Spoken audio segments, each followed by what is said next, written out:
What we ultimately decided was that we needed to make Hutch the underdog again. The experience of the first movie is rooting for the underdog, and Bob Odenkirk obviously playing the ultimate version of the underdog. But the first movie has already come out. That cat is out of the bag.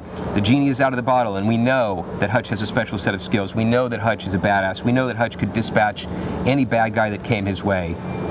Knowing all of that, how do we put him back onto his back foot? How do we make him the underdog again? And that is when we all collectively started talking about the idea of a family vacation. Because no matter how much of a killer you are, no matter how badass you are, you're going to be dealing with bad food, bad hotels, long lines, stinky water parks. There's no amount of special op training that can overcome these very human and universal things that all of us experience. And once we keyed in on that, we really had our North Star for the sequel. This movie works because of Bob Odenkirk and how seriously he takes the craft of action. We know that Bob is a great actor. Bob has been nominated for countless awards.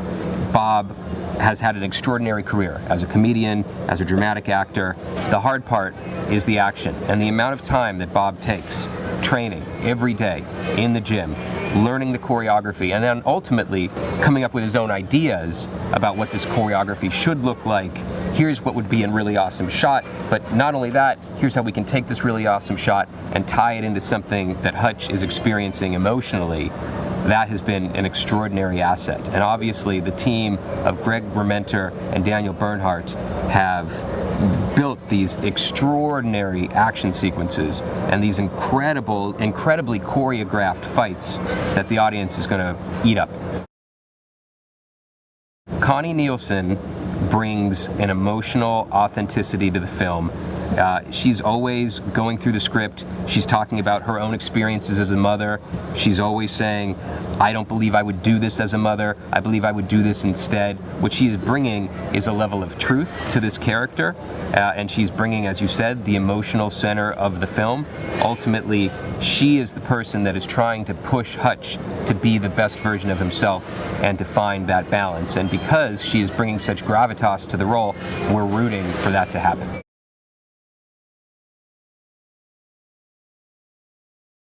The question is, can you maintain a balance, a work-home life balance? And that rises up to become one of the central themes. And we see that within a moment of time that falls out of balance, and there needs to be an adjustment made. And the solution is, of course, let's take the family on vacation. Seems like a great idea. One every father has conjured. We all as fathers or mothers or parents always have this dream of how perfect the family vacation is going to be. And we all go on that vacation, and it always fails to live up to our fantasy. He is in this tranquil, fun, festive lakeside town, and pokes the hornet's nest of a very serious trade organization that is using that town and the waterway to run all kinds of money and drugs and illegal activity through that very town. In Nobody 2, our big bad is a woman, and she is a badass. And so we wanted someone who represents sort of a mythical big bad, and we had to go with a very big name to embody that. And so it wasn't that large of a list, you know, that could embody that, the character and the substance and the gravitas to imbue the big role that had been written in the role of Lindina. We went out to her off this idea, and the immediate response back was, absolutely yes, let's engage in a conversation. It's incredible watching someone who has lived the life that she lived and had the experiences and the success that she has and has had to play a specific role in a film and fill it with every bit of mastery. Every bit of everything, bit of her life experience is wedged into what she's doing for us. It's really incredible to watch her work.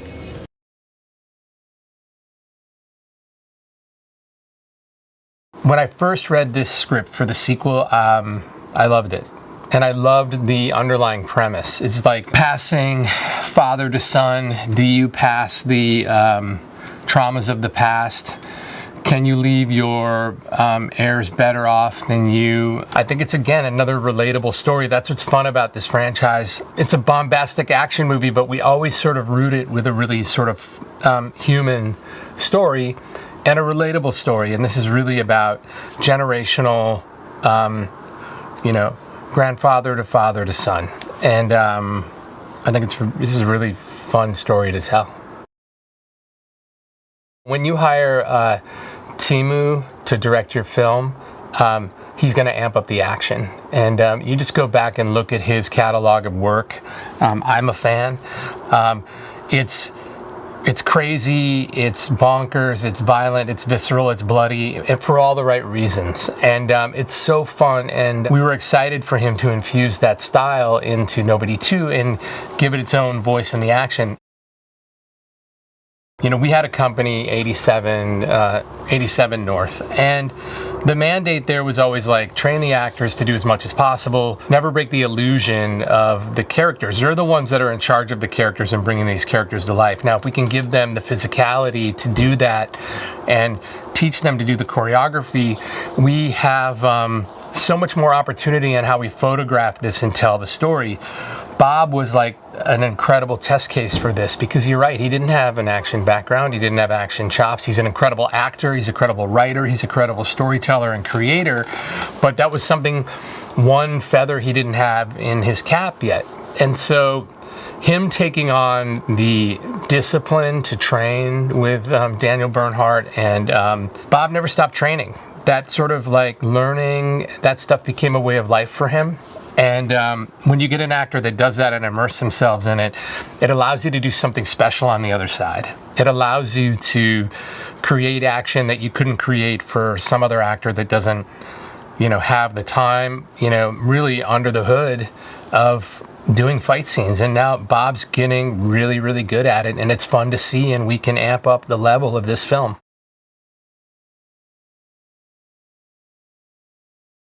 We catch up in Nobody 2 a few years later.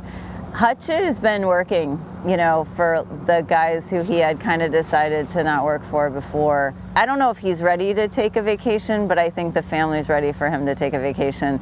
And he decides to try to take a break. And he's got to figure out how to get out of the trouble while the family is really sort of dependent on him, because that's what happens when you're on your vacation. You're much more connected. You don't have your normal routine. You're sort of in it together, and so they're much closer to the danger. And he's got to figure out how to juggle that. He and Sammy are so connected, and it's the most beautiful father-daughter sort of love story in a lot of ways, and just kind of continuation of where they left it in number 1. With Blake, he wants Blake to be better than him and grow up to do his, to literally sort of surpass his weaknesses, and yet he somehow exposes him to all of that stuff all the time. I think it's a really relatable sort of like father-son dynamic. Timo Tjahjanto is really a special director. We are having the privilege of bringing him from Indonesia to his first studio film, and it's been an absolute joy. He is such a tremendous collaborator. He is a gory dude. He really likes his blood, which is great for number 2. He is a fan of number 1. He came into the process respecting what Bob needed out of the character and what had happened to all of the characters in 1 and where they needed to go in 2. But he's been able to give it his own special sauce as well.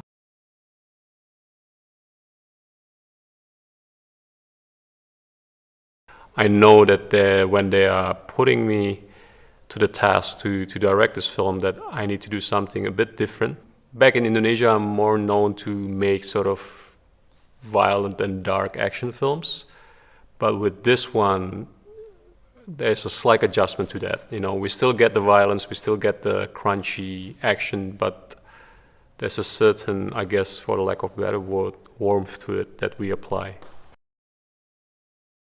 This film, we are starting in a point where Hutch is actually somewhat getting back into the action of it all. Like, so he's reliving his life. Like we kind of learned that he's somewhat of a government agent, and now he's sort of like doing all this, I guess, mercenary type of jobs for his handler. We call him the barber, and that's where we start. Like, we are seeing a character in Bob Odenkirk as Hutch. We are seeing a character who's slowly beginning to ponder, hey, am I enjoying this violent sort of like lifestyle too much? Is it getting too much into me that I kind of am forgetting my family, that I am forgetting my wife who's supporting me? So that's the kind of like the sort of primary question in the beginning of the film. This is the difference between my previous films, because we are really walking that thin line between Hutch the father and the husband, and slash Hutch the seasoned sort of like killer agent, you know? And I think that fine balance is what lends to so many sort of almost humorous moments, like which can easily turn violent. That juxtaposition between the adorable father, especially Bob is so good at it, him being a father himself, and suddenly at the switch, he just suddenly turns into this almost like a killing machine. The duckboat fight is definitely the most challenging, I would say, when we are shooting this one. So initially we were thinking of, duckboat as in the amphibian boats, but like we can't find that actual vehicle. So we end up thinking, like, what if we just have like a pontoon boat with an actual like a giant rubber ducky on the top of the roof, And Bob loves the idea, so it's almost like a juxtaposition of Hutch Mansell fighting a bunch of goons inside this very goofy looking, like touristy boat, but the fight that happens inside that boat itself. What if our approach here is more like, almost kind of like a Jackie Chan film, like there's a certain slapstick quality and a little bit of clumsiness within the choreography, and everybody loves it. They design it, like we execute that within like 2.5 days of just shooting literally in the waters of Winnipeg, in the river of Winnipeg. And yeah, like it's the first time I'm actually shooting something inside the boat, fighting without green screen, so it's all like in real location, and it's fun and dirty, and you'll see something very interesting happen to Hutch later on in that fight. What Bob can do kind of like, surpass my expectations, just because he has such a really crazy work ethics, and when he trains, he literally doesn't mess around. He has such a crazy madman discipline when it comes to keeping his body in shape. Like Bob, I think at the time when we were shooting Nobody 2, he was 61, 60, maybe somewhere there. And he realized that, and he just pushes himself to the point where here I am playing somebody with the physique of a man in his late 30s, I remember just sitting next to him and I'm chowing down all this sugary set food while he's eating steamed broccoli and carrots. I don't think there is a single time between like us like setting the camera where he's not either doing push-ups or like doing some sort of like weightlifting. So I said like, Bob, are you sure you don't want like a scene of you in your swimsuit? And it's like, nah. But like actually if he does, like people will see, whoa, Bob Odenkirk got six-pack, and he doesn't even want to show it. So it's cool that he approached the character so much mentally, but also physically. Nobody Won was such a family favorite. I have 3 boys, and I think we saw it 5 times. And the great Bob Odenkirk, my God, what a fantastic actor. I mean, when an actor of that magnitude asks you to be in something with them, the answer is yes. I get to play his nemesis in this film, which is really great, and it's a part that Bob wrote, and it's a different kind of nemesis. I told Bob he put the hot in psychotic. I am having such a good time playing her. I think, you know, like I said, I've been busy being a mom of boys, and you have to kind of hold it together when you're doing that. And all of a sudden, with this character, I got this great opportunity to just sort of pull the ripcord and play a complete lunatic. And it's really been very freeing, and it's really kind of fun and great to play someone so just a little bit unconventional, let's say. Like life, the character of Wyatt is not simple. He isn't a simple guy. You think it is. You think he is at first, because he's set up to be kind of the heavy. He's in charge of this town. He feels threatened. He's got a lot going on, and he takes it out on Bob's character, on Hutch. But then, you know, we slowly discovered that there's more to him than just being the bad guy, and that he and Bob have a lot in common. It's such a wonderful setting for a story whose tone is playful, you know, and dangerous at the same time. And I don't recall a straight-out action movie taking place in a carnival setting, an amusement park setting. I've seen some horror movies, you know, I've seen some family movies, I've seen some rom-coms in this kind of a setting, but never a full-out action movie. So it's going to be a lot of fun for folks to see and we take full advantage of every single corner and crevice of this place. Everything that they're doing and have done from the early days is pretty amazing. Like, they've taken the craft of stunts to another level, you know, and there's not only the top-notch professionalism in terms of the execution of it, but taking it to a whole other creative level where they're really the ones telling the story, and it's weaved into the whole craft of movie making. I love that it takes the thing that made it successful in the original, which is essentially an everyman and your average family, and raises the stakes to like an incredible high, but it all feels not only organic but also stylized. You know, there's something about making that switch into the stylized fun that involves the audience, you know, and yet it feels real, and we honor that in Nobody 2 as well.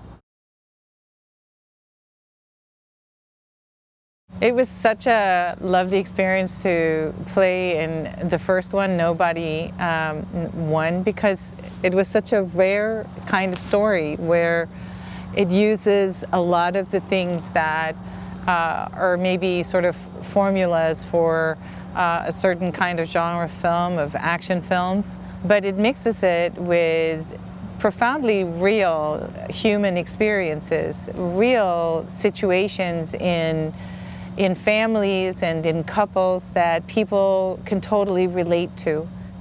And I really feel that that is exactly the same that we're doing in this second iteration of this story. We continue to build on the experiences of what it is like to be a family, and I think we all invest a lot of real feelings in those stories. It's kind of unique because if you take away all of the action movies, you still have an excellent story with really beautiful situations about human relations.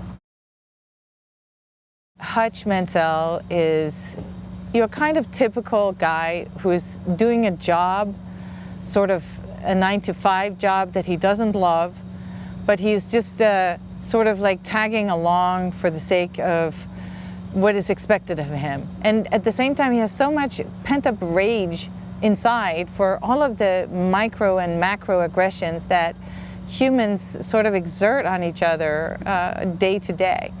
And that we, at the same time, tell people, oh, you're not allowed to react. And so in that way, Hutch Mansell is basically the fantasy of a lot of people, I think. You know, a guy who gets to act out and do it without punishment. First of all, I really just enjoy Bob as a human. And then there's this wonderful thing that is that he's also a writer. So he's a writer, he's a comedian, he is an actor, and he just has a very unique style as well that I really so appreciate. There's like a certain type of energy, and the writer in him is so interesting as well because you just see him being both really a great writer, and at the same time he's also super collaborative. He's super collaborative and super open and wants everyone to shine. I love it when people are pouring heart and soul into things, and I see that with Bob. You know, he gets up every day and he works out like a madman to do these scenes and do them credibly, and then he does it really well. It just wouldn't seem that you could have all of those talents in one package, but you do. Nobody 2 is exhilarating, an incredible ride. It is a lot of fun. It is also heartfelt, warm, heartwarming, and it also has a lot of truth in it, even in the middle of it being a fantasy. What I really loved was the universe that it sort of opened up. You know, I think so many of these films nowadays, they really need to establish the rules, the sandbox, if you will, that they're going to be, all the characters are going to be playing in. And I think the first film did such a great job of sort of establishing, you know, the parameters of what could happen in that film, and those parameters just kept getting, you know, amped up and up, and you know, to be able to see all of that, you know, knowing what we were going to be doing on the second one, really, you know, made me incredibly excited to come and, you know, be the bad guy for a little while. The film is essentially about a dad just trying to go on a family vacation, but it just so happens that the dad is constantly dealing with the most dangerous people on the face of the earth. Sheriff Abel is one of a handful of quote-unquote bad guys in the film, but Abel is really kind of the bad sheriff in town. He's the one that very clearly has his fingers on the pulse and is doing the work of a couple of higher-ups, but deep down is very, very eager to sort of climb the ranks and assume the role of top boss. He's the guy that doesn't trust Hutch. He's the guy that right away doesn't like the look of him, doesn't like the cut of his jib. And so Abel is kind of focused, laser focused on Hutch, because he just has a feeling that there's something about this guy that isn't quite right. And it turns out, yeah, it's a pretty good hunch. You know, the character I play, Harry Mansell, I think, you know, he's unique in the sense of he grew up in a very unorthodox family, surrounded by the love of his family, though, and I think he has a mutual love back to that family. And he will put everything to the side and everything on the line for his family. You know, the character seems to be well versed in multiple things, very different skill sets. You know, he seems like a well-traveled man, and I think in my imagination of Harry Mansell and the whole Mansell family is that David brought the boys into the business in their teenage years, maybe around the same age as we find Brady Mansell in this film. And at that age, you know, maybe the boys had to pick up a gun or pick up a weapon and defend their life or take a life. I don't think they had a lot of fun in their lives. In fact, they say in this draft that the funnest day of Harry's life and Hutch's life was the 1 week that they spent in Plummersville. And for me, Harry, he's fun, he's cool, but he will bust your ass. You think about how Harry fights, he fights on whatever vibe he's feeling. You know, he's a vibe fighter. So we saw him in the first film where he was using a sniper rifle to take out enemies. This part of the story, we see that he's been hanging out in Osaka. Maybe he spent some time in Kyoto. I think he may have spent a couple of months in Okinawa, which is the foundation of karate. And I think he's absorbed these Japanese skill into his fighting techniques. The thing that I love about the character Hutch in the Nobody sequels is that he actually can take a punch. In most action films, the good guy never gets hit. He's always accurate and precise, but no, Hutch is like his family life. It's a little bit, you know, it's a little bit unpredictability. It's a little bit of, you know what, take a punch, give a punch, and it's not so cookie cut. And I think that's when you watch these action sequences, it has a level of reality. You know, you think about, you know, Bob Odenkirk, who's had a great career acting in TV dramas, comedies, spin-offs into his own. You know, when you watch Better Call Saul, you know, you see that he's just seasoned and he's comfortable in his art. And I think once an artist becomes comfortable in their art, they have a freedom to express it in different ways. So whether he's here to make you laugh or he's here to kick some ass, it's an expression of his art, an expression of his growth as an artist. And you know, some people say when they saw Nobody that he was an unlikely action hero. And then after they saw it, they put him right in the category, boom, boom, action hero. It had a lot of banging, you know, shooting and all that, but it had kind of a very human feeling about it. And particularly, I think, in this production, because the family is emphasized a lot amidst all the wacky stuff going on in the script and the shooting and all of it. There's a real emphasis to keep the family together in spite of it all. I think there's a part of Grandpa that kind of likes the way things have turned out, because it gives him the opportunity to keep doing his shtick. He can save lives, he can kill, he can strategize, you know, so he's had a lot of experience in this area. I often get the feeling when we're doing a scene together that we could be talking in the scene, acting, doing it, and at the same time he's seeing everything else that's happening within 360 degrees, but he doesn't flinch. It's not like he stops and it just registers. And when we finish the take, he makes the adjustments, but he's very aware in a very cool kind of way. Even when he's looking at the camera and doing his lines and acting, if something happens here that's not quite right, cut, and he's over there. You know, he takes care of it. In the first film, Hutch burns this obshak money from the Russian mob, as well as paintings and whatever they have in this grand vault. And so now he owes that debt, and he's paying it off by doing missions. Whatever he's told to do, he just does it. He kind of doesn't ask the question of, is it good or ethical or whatever. But we've established a character who secretly, not so secretly, enjoys beating the living shit out of other people. And so he's happy to do this job and have a reason for it, because he has to pay this debt back.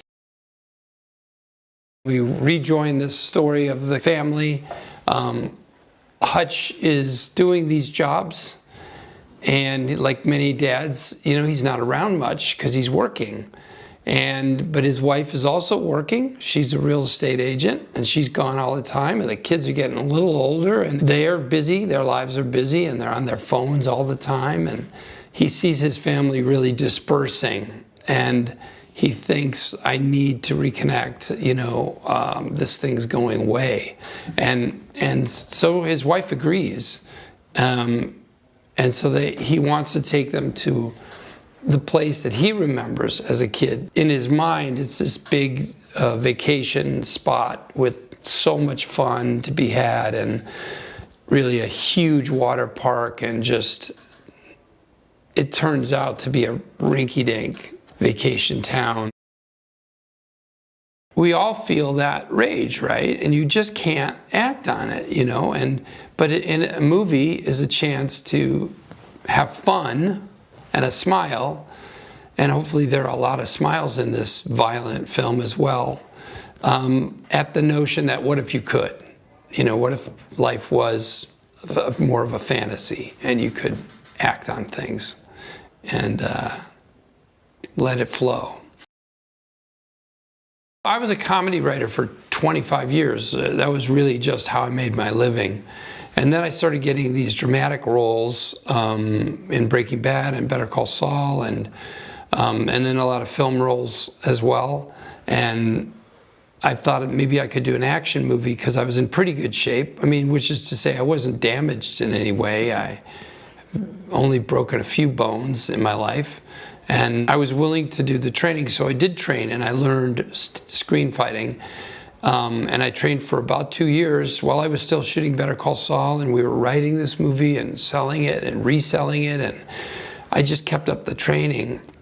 I had a long way to go, and I got good enough to do the stunts in Nobody Won. And then I kept my training up, even though the movie ended. You know, we shot it and we cut it. No, I kept training. I kept the basics just as part of my workout routine. But then I also still carried on training with my friend Daniel Bernhard, who is in this movie as he was in Nobody Won, who's one of the great stunt actors of our time. So I kept up that training with Daniel. So in a way, I was able to do more in Nobody 2, because Nobody 2 represents, 6 years of training, whereas Nobody Won was 2 years of training. Greg Rementer, Kirk and Kyle, this team of 87 North stunt people, the best in the world. A lot of times they're designing fights that are meant to be as impressive as possible in a smooth and kind of visually appealing way. And with Hutch, the fights tend to be more clumsy and bludgeony, more kind of heavy. And so oftentimes they'll design a really beautiful fight. And then I'll say, but can we make it clumsier and shittier and take out the best moves, because Hutch really can't do that, Plus, a lot of stunt guys are much younger than me, and they're really good, and it's all they do. And they can do kicks that I can't do. They can do all kinds of things that I can't actually do.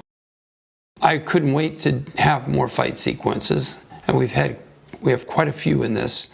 And I love all the fights. The elevator fight is a great one, with a lot of moves happening in a short amount of time, and Hutch, having the element of surprise on these three, assassin soldiers, and even the arcade fight was really fun, busting back into that place and cutting loose. Every fight has its own character to it, its own little story to it, and I just had a really wonderful time doing it. And the stunt guys are always the best in the world, and they're having fun doing it.